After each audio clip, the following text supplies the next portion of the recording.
UDH मंत्री झाबर सिंह खर्रा सोमवार को कोटा दौरे पर रहे।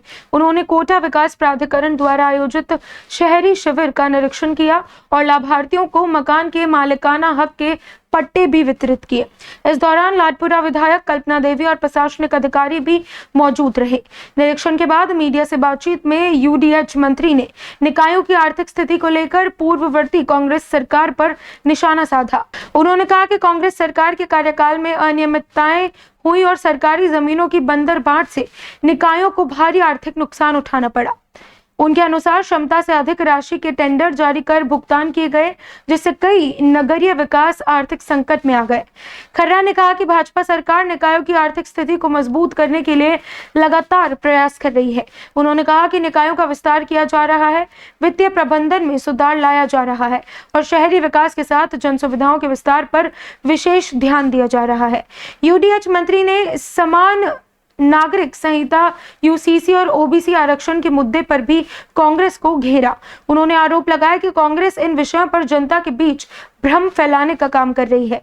शिविर के दौरान मंत्री ने आमजन से संवाद भी किया और विभिन्न मामलों के त्वरित निस्तारण के निर्देश अधिकारियों को दिए।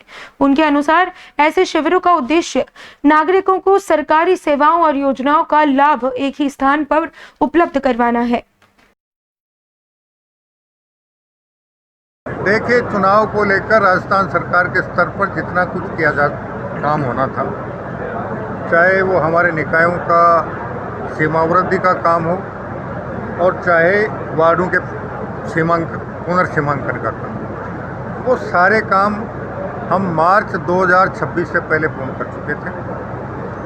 उसके बाद हमारा लगभग 113 नगर निकायों के परिसीमन को लेकर माननीय राजस्थान उच्च न्यायालय में एक याचिका लंबित थी। उसका भी पिछले जून माह में निर्णय हो चुका कि राज्य सरकार सक्षम है कि वो जब चाहे तब नगर निकायों की सीमा में परिवर्तन कर सकती है, वार्डों का पुनर्सीमांकन कर सकती है। और अब जनगणना का काम होने की वजह से स्थानीय प्रशासन के पास भी जितना मैन पावर होना चाहिए उतना मैन पावर उपलब्ध नहीं है। इसलिए संभवतः पिछड़ा वर्ग आयोग के आंकड़े एकत्रित करने में समय लग रहा है।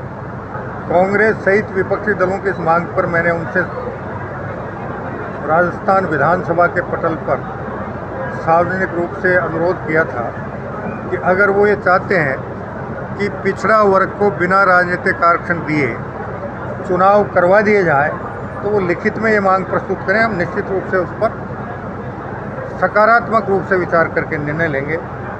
लेकिन बजट सत्र को गुजरे बहुत समय हो चुका है, अब तक भी उनकी तरफ से इस प्रकार की कोई लिखित मांग नहीं आ रही है। वो आमजन के बीच जाकर आमजन को भ्रमित करने के लिए अनावश्यक मौखिक अफवाहें फैला रहे हैं। ये वर्षों से चला आ रहा एक प्रकरण है कि भारत का हर नागरिक के लिए एक समान नागरिक संहिता बने और राजस्थान सरकार इस दिशा में आवश्यक कदम उठा रही है।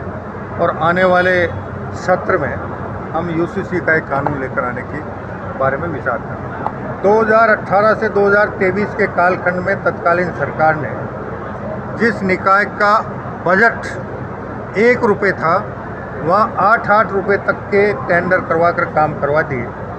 भुगतान करने को 1 रुपया था, बाकी 7 रुपये कहाँ से आएगा, इसके बारे में उन्होंने कोई विचार नहीं किया। उन्हीं की वजह से निकायों की आर्थिक स्थिति खराब हुई है। और उसके अलावा उन्होंने उस कालखंड में नगर निकायों के पास जितनी परिसंपत्तियां थी उन्हें अपने लोगों को बिना किसी मूल्य के बंदरमाट कर दी, जिसकी वजह से नगर निकायों के पास जो आर्थिक स्रोत थे वो भी समाप्त हो गए थे।